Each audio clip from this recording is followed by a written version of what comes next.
Indus tower एक ऐसी company है जिसने 1 डेढ़ साल के टाइम पीरियड में अपने आप को 360 डिग्री टर्न अराउंड करके दिखाया है। कंपनी एक ऐसे माहौल में स्ट्रगल कर रही थी जहां पे उनका एक की कस्टमर वोडाफोन आइडिया से उनको पेमेंट की दिक्कत थी और स्टॉक का प्राइस जो है वो अपने 52 वीक लो पे जाके खड़ा हो चुका था। आपने नोटिस किया होगा कि एक अच्छी कंपनी वो होती है जो ऐसे माहौल के अंदर अपने आप को प्रूव करके दिखाए कि हम अगले 10 साल के लिए रेडी हैं, पिछली गलतियों को ठीक करके हम अगला प्रोसेस जो है उसको स्ट्रीमलाइन करेंगे। वहाँ पे कंपनी ने सीधा बोल दिया वोडाफोन को कि आगे आपकी पेमेंट अगर नहीं आएगी, आप हमारे टावर बिजनेस को यूज़ नहीं कर सकते। सिंपल सी कैलकुलेशन करके कंपनी ने अपना दबदबा रखा वोडाफोन आइडिया के ऊपर और अपनी टर्न अराउंड स्टोरी पे काम करना शुरू कर दिया।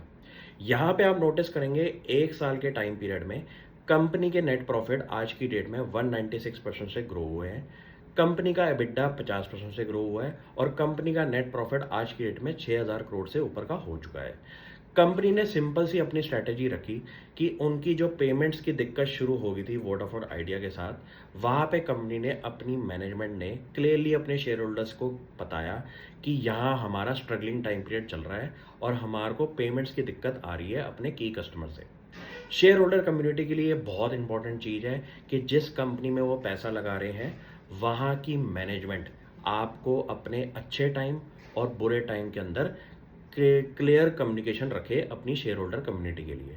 यहाँ पे कंपनी ने प्रूव करके दिखाया कि उनके जो नेक्स्ट स्टेप्स थे वोडाफोन आइडिया को लेके, उस पे कंपनी ने अपने क्लियर स्टेप्स बताए कि हम आगे की टावर जो शेयरिंग है वोडाफोन आइडिया के लिए वो आगे प्रोवाइड नहीं करेंगे जब तक पेमेंट टर्म्स वोडाफोन आइडिया अपनी शुरू नहीं करता। यहाँ पे वोडाफोन आइडिया ने अपना केपेक्स प्लान करने के लिए सबसे पहले क्यूआईपी निकाला। वहाँ पे कंपनी के पास जब पैसा आया और उन्होंने अपने वेंडर्स को पेमेंट करना शुरू करी, जहाँ पे आपका इंडस टावर का पैसा फंसा हुआ था, सिंपल सी कैलकुलेशन से इंडस टावर को सबसे बड़ा बेनिफिट मिला। यहाँ पे आप नोटिस करेंगे कि शेयर प्राइस के अंदर जो 100% की अपसाइड आई है, वहाँ पे जिस लोगों ने इस स्टोरी को बाय किया था कि उनके दिमाग में एक चीज़ थी कि इंफ्रास्ट्रक्चर इंडिया का बड़ा इंपॉर्टेंट बैकबोन है और इंडिया में टेलीकॉम ऑपरेटर्स का होना बहुत ज़रूरी है, उन्होंने इस चीज़ का फ़ायदा भी उठाया होगा पूरा। आपको ये समझना पड़ेगा कि जब ऐसे बुरे वक्त के अंदर कोई कंपनी स्ट्रगलिंग मोड में रहती है तो आपको अपने दिमाग से क्वेश्चन पूछने हैं कि यार वोडाफोन आइडिया से पेमेंट नहीं आ रही लेकिन कंपनी के बाकी कस्टमर से तो पैसा आ रहा है, तो कंपनी इस माहौल को कैसे भी करके निकाल लेगी और आगे जाके जब वोडाफोन आइडिया वापस अपनी पेमेंट शुरू करेगा तो शायद कंपनी का रंग रूप चेंज होना शुरू हो जाए। एग्जैक्ट सिचुएशन इस कंपनी के साथ हुई और इस कंपनी ने प्रूव कर दिया कि हम आज की डेट में अभी भी परफॉर्मेंस के अंदर नंबर 1 रहेंगे टावर बिजनेस के अंदर। इंडिया का पूरा डिजिटल लैंडस्केप आज अगर आप नोटिस करें तो उसकी बैकबोन के अंदर इंफ्रास्ट्रक्चर जो पीछे का है वो इंडस टावर के हाथ में है। तो यहाँ पे एक क्रिटिकल सिनेरियो पे कंपनी खड़ी हुई है और इनका होना इंडिया के लिए बहुत ज़रूरी है। क्यों? क्योंकि पूरा का पूरा इंटरनेट ऑफ थिंग्स, आपके घरों के इंटरनेट एक ऐसी कंपनी के हाथ में है जो कि इंफ्रास्ट्रक्चर के अंदर कोर बिजनेस ही उनका टावर बिजनेस का है। इंडिया की हर टावर कंपनी इंडस टावर की एक कस्टमर है और इनका होना इस कंपनी के लिए बहुत इंपॉर्टेंट है।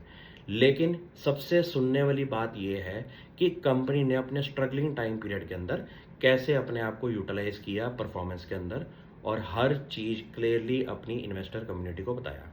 यहाँ पे एक और चीज़ देखनी इंपॉर्टेंट है कि कंपनी ने 1 साल के टाइम पीरियड में अपने जो टावर्स इन इंडिया हैं उनको भी इंक्रीज़ किया है और आज की डेट में 2 लाख टावर्स इंडिया के अंदर सिर्फ इंडस टावर्स के ओन्ड एंड ऑपरेटेड है। तो आपको ये देखना है कि आगे का बिजनेस भी ग्रोथ की तरफ जाएगा जैसे जैसे आपका वोडाफोन आइडिया के अंदर टर्न अराउंड हो रहा है। इसका सिग्निफिकेंट इम्पैक्ट आपको इंडस टावर के अंदर भी दिखाई दे रहा है। ऐसी चीज़ों पे फोकस करें और शेयर प्राइस जब गिरावट में आए तो अपने स्टॉक को चेक करें गूगल पे सर्च करके कि कंपनी की अनाउंसमेंट्स क्या है।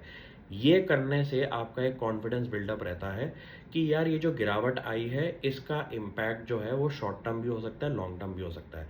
लेकिन शॉर्ट टर्म वाले इम्पैक्ट्स के अंदर आपको टेंशन लेने की ज़रूरत नहीं होती, क्योंकि वो एक छोटे टाइम पीरियड के लिए कंपनी एक स्ट्रगल मोड में रहती है। ये होना पॉसिबिलिटी आने वाले फ्यूचर में भी हो सकती है किसी भी कंपनी के साथ, लेकिन आपको अपना माइंड प्रिपेयर करना है इन चीज़ों के लिए। Thank you.